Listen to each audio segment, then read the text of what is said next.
একটা পুরনো ভাঙাচোরা বাড়িতে থাকতো দুটি ইঁদুর।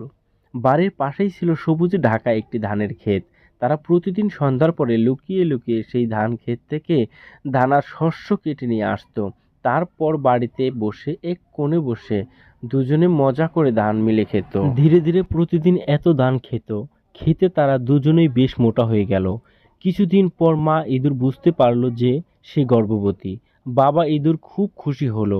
কয়েকদিন পর তাদের ঘরে জন্ম নিল অনেকগুলো ছোট্ট নরম গোলগাল ইঁদুর ছানা। দিন যেতে লাগলো, বাচ্চাগুলো ধীরে ধীরে বড় হতে লাগলো।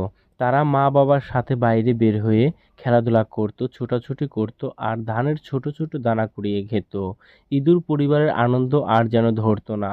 সবাই মিলে একদিন ঠিক করলো আরো বেশি ধান জোগাড় করতে হবে। তাই তারা দল বেঁধে পাশের ধান খেতে গিয়ে বেশ ভালো পরিমাণ ধান কেটে এনে জমিয়ে রাখলো।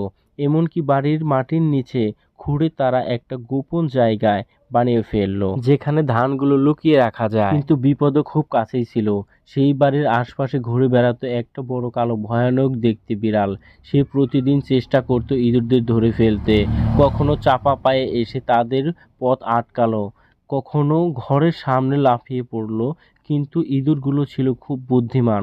তারা কখনো দেওয়ালের ফাঁক দিয়ে পালিয়ে যেত, কখনো মাটির নিচে গর্তে লুকিয়ে পড়তো। বিড়াল যতই চেষ্টা করতো একবারও তাদের ধরতে পারল না। এভাবেই বুদ্ধি আর একতার জোরে ইঁদুর পরিবারটি নিরাপদেই রইল।